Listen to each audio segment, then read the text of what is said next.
after the share, which will be for 30 minutes, Bill is going to be opening up to the room for everyone to share.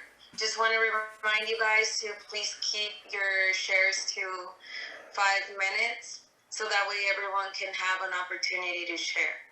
Thank you, guys. I guess that's cue for me. Hey, thanks for the invitation, Susie. I'm an alcoholic. My name's Bill, and today is actually a little bit of a special day. As it turns out, today is the 12th anniversary for my wife and I. So I can tell you with enthusiasm that I've been happily married for 12 years today, and I didn't think that was going to be possible. Yeah, so what it was like, what I was like, what happened, and what I'm like now. So I grew up in what I always thought was a fairly ordinary set of circumstances. I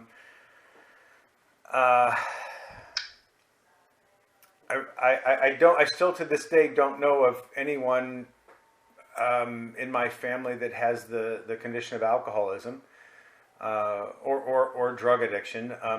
We've had some people in our family that maybe drank a little more than they should have from time to time, but as far as I'm aware, I'm the only one that's afflicted with the disease of alcoholism.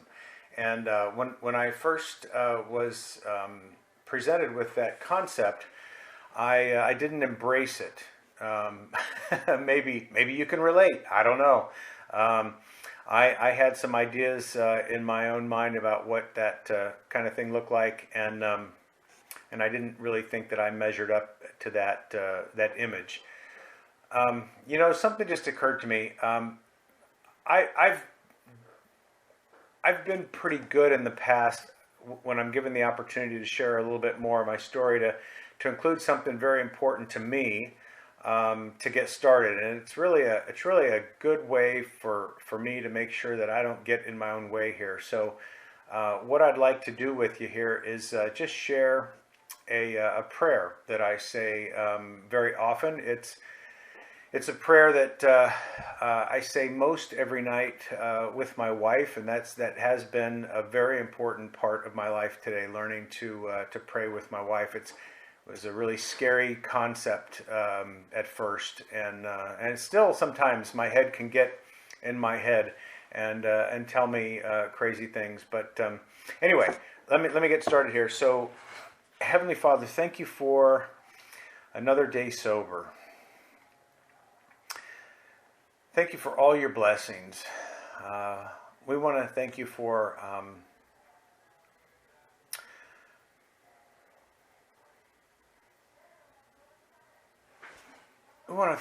all the ways that you've blessed our lives. So we want to ask you to open our eyes and our hearts, help us to see those blessings, help us to share those blessings, and to be good stewards with them.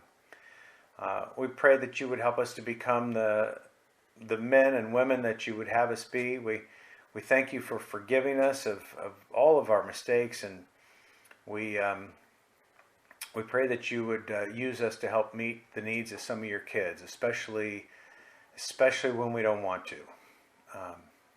Pray that all of your children would come to know you, that they would find the joy and the peace and the hope and the freedom and the love that we found in you. And we pray for all those who are suffering, that they may find comfort in you. It's in your name we pray. Amen. All right. Well, we're off to a better start now. So I was saying that when I was presented with the concept that I might be an alcoholic, that didn't really resonate with the idea that I had in my mind about what an alcoholic was or what an alcoholic looked like. And what I've been able to find out through some really patient and tolerant people who hang out in the rooms of Alcoholics Anonymous, is that it's really not about what I look like or what education I have, what my ethnic background is, whether or not I have a religious background, my age, my height, my weight, the color of my skin, any of those things have nothing to do with being an alcoholic. What being an alcoholic is all about, this is how I understand it, is that it has to do with how I react to alcohol. And one of the easiest ways to spot a problem with alcoholism is when I start to drink, I get thirsty. I rarely find that that I can quench my thirst once I start drinking.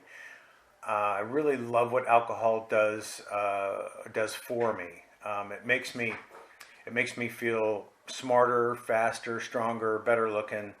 It makes me think that all of the insecurities that I have about myself are somehow magically resolved when I start drinking. And invariably, what happens, not all the time, not every time, and this is part of the trick, is there are lots of times I drink and have a good time, and there's no real problem to be had. But over the years, more often, I began to run into some difficulties, and it starts with silly little stuff like a hangover, right? I mean, nobody likes a hangover, and then it progresses into these mornings when I can't recall what happened the night before.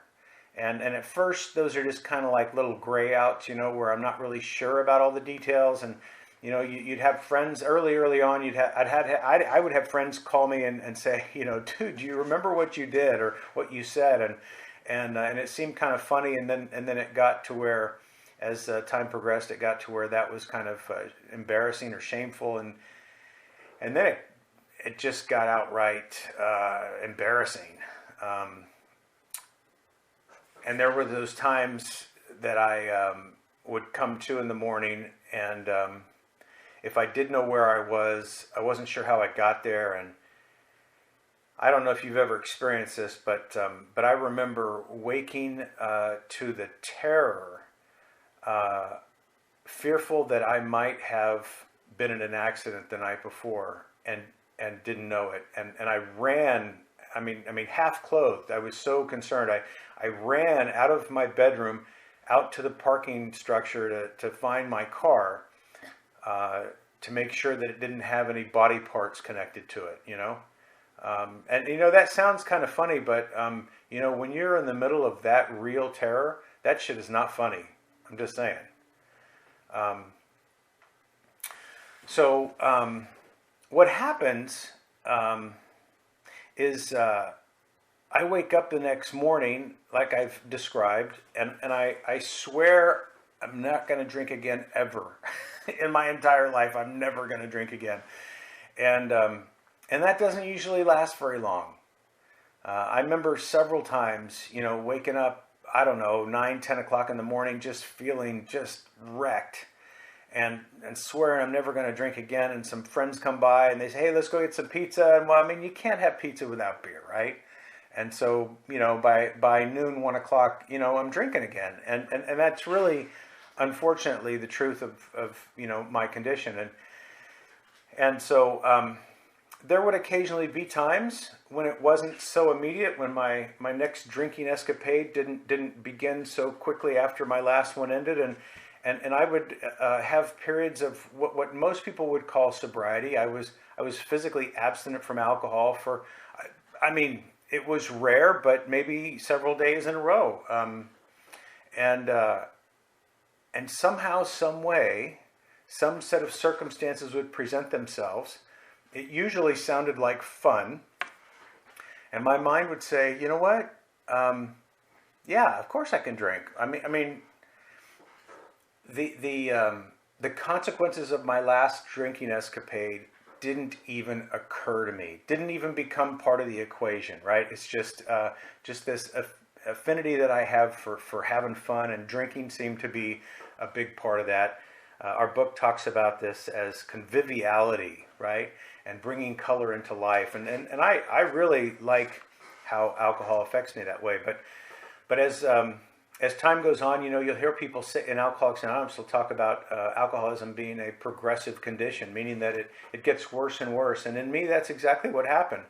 I would drink more and more, and I'd drink longer, and I'd drink more often, and relationships were strained. Relationships were lost, flat out lost, as a result of my determination to drink and to live life the way I wanted to live it. And I just couldn't see it. I'll give you one abbreviated version of a story to try to illustrate the point. A very, very good friend of mine from high school. Actually, this guy went on to marry my sister. Their marriage didn't last, and when their marriage ended, I kept a relationship with this guy because he and I liked to party together. And one weekend he invited me to come out to Lake Havasu with him, and our whole plan was to go out and go boating and party. Right? We were planning to get loaded, and by the time the weekend was over, my friend was in a hospital being rushed into emergency surgery, and I was being arrested. And I was being arrested because I thought it would be funny. When we were trying to ski, because he was doing better than me. I was a little envious of that, and I thought it would be funny to turn the boat in front of him and throw a wake of water at him, and I completely misjudged the distance, and I struck him with the propeller of the boat. And it's truly a miracle that he's alive today. He sustained some serious injuries, and as I said, I went to jail that night, and thankfully my friend was afforded some great medical care, and he survived. And I got out of jail. I think it was 2 days later. I mean, I really didn't have a heavy sentence. A ridiculously light sentence is what I got, to tell you the truth. And the night that so after I got out of jail, I drove home. And the night I got home, I went to my refrigerator the way I did every day, and I pulled out a few beers, and I got drunk that night. And I didn't get drunk because I was scared of anything or because I was celebrating anything. I got drunk because by that time in my life, that's just what I did at night. I just would drink, and I would have to argue that most sane, rational people who just by a miracle missed killing a very dear friend and got to spend some time in jail, most rational people, I think, would probably put a stop on the drinking for a minute. You know what I'm saying? But that's just not the way my mind works. And so I have this terrible capacity to forget the consequences that oftentimes fall after I start drinking. And so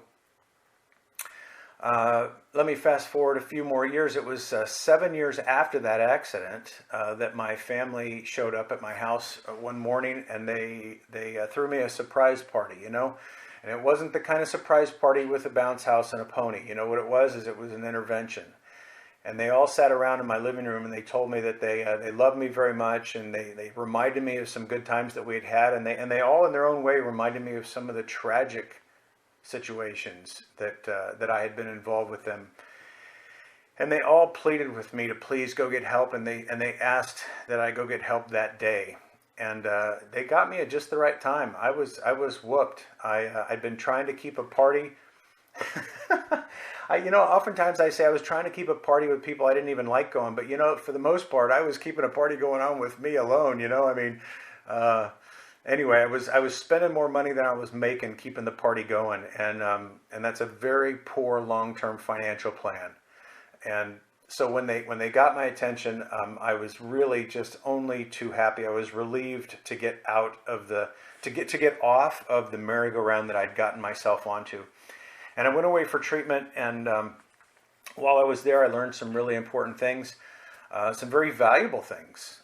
Probably one of the most important things I learned was the importance of fellowship when I get home. they said, you know, we can teach you anything in the world here, but you're going to have to change your life. You're going to have to replace the drink with something else. And I didn't really believe them. And so I came home and, you know, I didn't make going to AA a priority. Instead, you know, what I made a priority was finishing off all the prescriptions I could get my hands on and, and drinking when I ran out of all those pills. And you know those people that love me so much that showed up at my house and they basically issued me an ultimatum, and that was that you know, I didn't have to stop drinking, but they did say that they were not going to participate in the insanity if I chose to continue to drink and use the way I was. And so they had a little more intestinal fortitude than I might have imagined, and they held to their promise. And it didn't take very long before that was just more than I could stand. I don't know why our families seem to be so important to us. And you know, if that's not your story, I'm going to encourage you to keep an open mind, because I would have bet you money that I did not have. I would have bet you money I did not have, that I probably would never have. That I did not need my family in my life. I did not need their attention, their affection, and I certainly didn't need their love. And you know, target number one on my list of people in my family that I didn't need was my father. I was really, really angry with my father. When I went through the treatment place, they had some methods of treatment, and one of the things that they did was they acquainted me with some memories that I had repressed a long time ago, some violence that had taken place between my father and I when I was a child. So when I came home, I was really, really angry at my father. And so I stayed away from him. I stayed away from him for the most part, almost 2 years.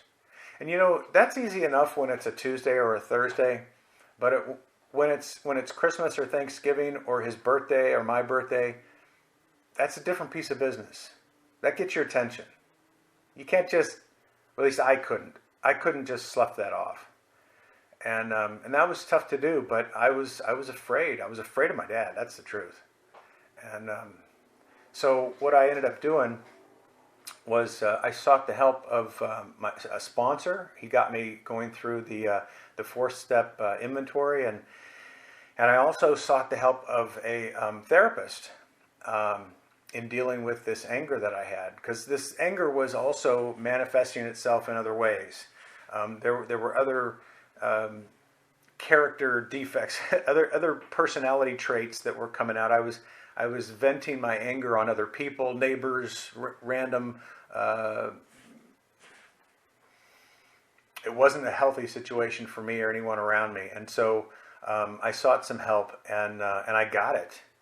I got some great advice. I got a hold of some tools, and out of this mixture of you know, steps and sponsor and some of the therapy stuff, there were some new, different questions that started kind of coming up in my life, and some of the questions that started coming up were things like, well, if you had a son, what would you want that relationship to look like?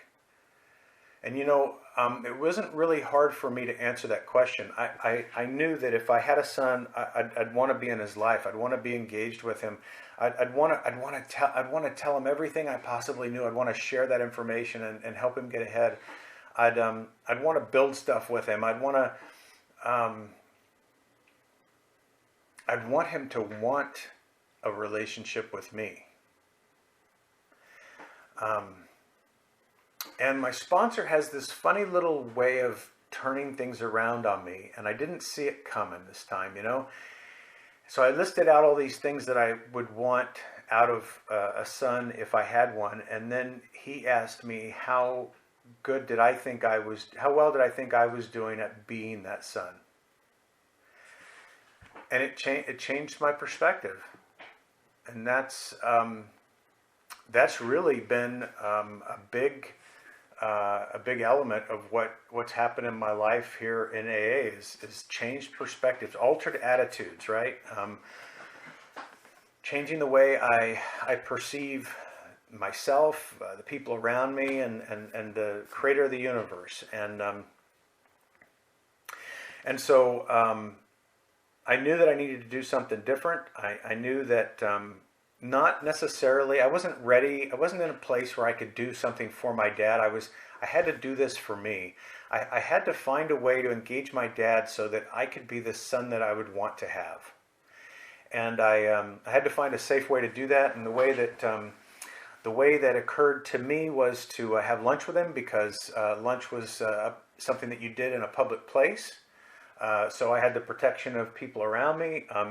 Lunch kind of had a start and stop to it. It wasn't only an hour long. It just seemed like a good fit. And so we started meeting for lunch, and we didn't like schedule a series of them at first. We just set up one lunch, and I got to tell you, I was afraid at that lunch, because there were topics of conversation that I did not want to come up. And guess what? In some ways, a little pieces of those topics came up, and I didn't know what to do with those. And this is really kind of silly, but I took that back to my therapist, and I told her about that, and she goes, well, have you ever thought of like changing the subject? I was like, that's brilliant. Oh my God, you can change the subject of a conversation? Is that new? Where did that come from? Who invented that? And so that became like my shield, of protection when I went in to spend time with my dad. Is if I got into a topic or a conversation that I just was uncomfortable with, I would just change the subject. And it's amazing how effective that is. I would have never guessed how incredibly effective that is. So I decided that I should have lunch with my dad again, and very soon this turned into kind of well, let's do that again. It was like maybe every 2, 3, 4 weeks or so at first, and every time that we would plan to have lunch, we'd have to have this telephone conversation, right? And it would be about where are we going to meet, what time, and all that kind of good stuff. And I was talking to my sponsor about those conversations one day, and my sponsor asked me, he said, how are those conversations ending? And I said, well, we're agreeing on what place and what time, and see you later. And he goes, how are those conversations supposed to end? And I knew by now where he was going with this, and I didn't want to hear it, man. And you guys probably know what he was getting at, right? He was trying to get to the point that when you end a conversation with somebody that you love, that you tell them you love them. And I wasn't feeling any love for my dad. I was still just I was still barely off of the surface of the sun rage at my dad. And one thing I've learned, though, is that if I'm willing to do what my sponsor says, never one time, not one single time in it'll be 16 years in April, not one single time that my sponsors encouraged me to do something has it ever backfired or gone poorly. And so I trusted him again, and at the end of the next conversation, I told my dad, I said, I love you, Dad. And there was just this awkward silence on the other line, and then the line went dead. And I don't know if my dad even heard me. I've always thought that what happened was I caught him off guard. He hadn't heard me say anything like that in such a long time that he didn't know how to respond. And so I went back to my sponsor and I said, I won. I don't have to do that again. And my sponsor came up with some, sponsor nonsense. He said, well, we don't stop doing the right thing because our expectations aren't met. And so I knew I was going to have to keep saying this. And so we kept meeting, and at one point we had a conversation. And before I could, get to the end of the conversation, my dad said it first. And as I told you, I would have bet money that I didn't have, that I didn't need any of my family in my life, but especially not my dad. And I don't need his affection, and I sure as hell don't need his love. And I found out in that instance that I would have lost that bet. And I would have never known if I hadn't done that. And it was about, I think it was about 6 weeks later. It wasn't very long after that. My father had a stroke. And my father's still alive and well today. This was many years ago. But the effect that the stroke had on my dad is that he lost more or less the ability to speak. And, I had some guys in my men's group encouraging me not to miss the opportunity to restore the relationship with my dad while he was alive. And many of those guys in my men's group told me that they had waited too long and they lost the opportunity to restore those relationships with their family, and they encouraged me not to miss it in mine. And so I'm really glad I took their advice, I'm really glad that I found out that I was wrong. And my dad and I have continued to work on this. Well, I've continued to work on this relationship with my dad. And, just this week, I had a couple of breakthroughs that I think I need to share with you today. So what happens now for the last since September, my dad's been back here in Visalia while his house is being rebuilt, and so every Thursday night he comes over for dinner. And I was telling my sponsor, it's really kind of a weird thing. I'll see my dad drive up because I work here in a little home office, and I've got a window that looks right out to the street, and my dad will drive up at about 5:15, and I ask him to show up by 5:30.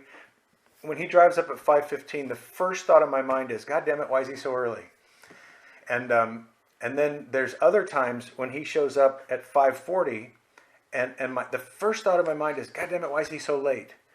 And I ended up sharing that with my sponsor just because I knew I didn't like the way I felt about it, and I couldn't see what was going on, and I didn't know how to get out of it. And he told me, he says, well, I want you to embrace your father with enthusiasm when he gets there to your house. And I really didn't see what the point of that was. I thought it was really kind of stupid. But by now, I've learned enough times, just do what he says. And so this Thursday, I asked him to show up at 5 o'clock, and I'll be damned. You know what? At 5 o'clock, almost exactly, he drove up. I mean, he was right on time. And I was on the phone. I was on the phone with a friend, and so I couldn't get away quick enough. So my wife let him in the door. And as soon as I could get off the phone, I ran into the other room, and just like a toddler, with that kind of enthusiasm, I ran out into the living room, and I said, "Daddy's here, Daddy's here," and I embraced him with a big hug, and I kissed him on the cheek, and it felt right. And my wife had ordered some furniture that had to be assembled, and it arrived that morning. And so my wife had suggested that maybe I ask my dad to help me build the desk for her. And I am completely not a mechanically inclined person. In fact, I'm terrified. This is a bit of an exaggeration, but it'll illustrate the point. I'm afraid to take the screw top off of a toothpaste tube for fear that I'll strip the damn thing trying to put it back on, right? I mean, that's an exaggeration, but my point is, I do not get along well with mechanical things, and building things it's just not my skill set, and it frightens me a bit. And so my dad, on the other hand, has been a master mechanic for a good chunk of his career. He went on and did some other things, but he's very mechanically inclined. And so we were putting this desk together, and again, his speech is really impaired. So he would say things like, don't tighten these screws. We're putting these 2 or 3 parts together, aligning them and putting them together. And he was telling me, don't tighten the screws all the way. And I'm thinking, this guy doesn't know nothing, man. I'm not going to waste my time. I'm not going to tighten this a little bit and then tighten that a little bit and then tighten this a little bit and go back and tighten that a little. Let me just finish it. And for some reason, I felt that, maybe from the hug, the Spirit just led me, and and I did what he said, and I'll be damned. You know what I learned? Is you can align more than two parts when you're putting them together better if you put them together, if you don't tighten the screws all the way. And I cheat myself of learning those kinds of things. I cheat myself of seeing the good in my dad, because I think he doesn't know anything. I think I know every damn thing. And anyway, so we're putting the desk together, and we get just about done. And he asked me for a bar of soap, and I'm thinking, okay, yeah, I mean, it's time to clean up, So I get a bar of soap, and I bring it out, and he starts rubbing it on the desk. And I'm like, what the hell are you doing? And he was rubbing it on the surface of the drawer in the desk that opens and closes to help it slide smoothly. And I looked at the instructions, and I'm like, Dad, it doesn't say nothing about no soap in here, right? But, again, I'm blessed because my dad shares some of that experience with me. The evening continued. My father gave me his motorcycle about a year and a half ago or so, and I've been having some difficulties with the battery, and so I dragged him out in the garage to take a look at that, and I had been charging the battery, and I was all ready to put the whole thing back together. Again, remember, it frightens me to take things apart and try to put them back together, but I just have a couple of screws off. I put the battery back in, tighten everything down, and I'm going to put the last screw in that secures the seat, and that's the last thing we have to do. And I dropped the damn screw. I dropped the screw into the middle of the motorcycle.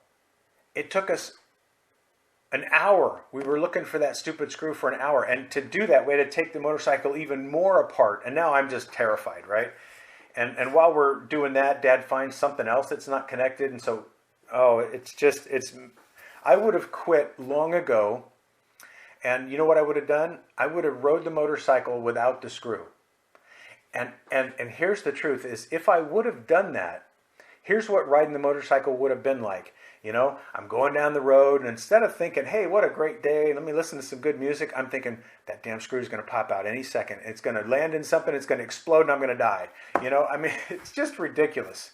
And today, because of some suggestions, I get the opportunity to participate in relationships and to see some good in a guy who I was really, really angry with when I met you. So my life is eternally better as a result of Alcoholics Anonymous, and I thank you for the opportunity to share that story with you. So thanks, guys.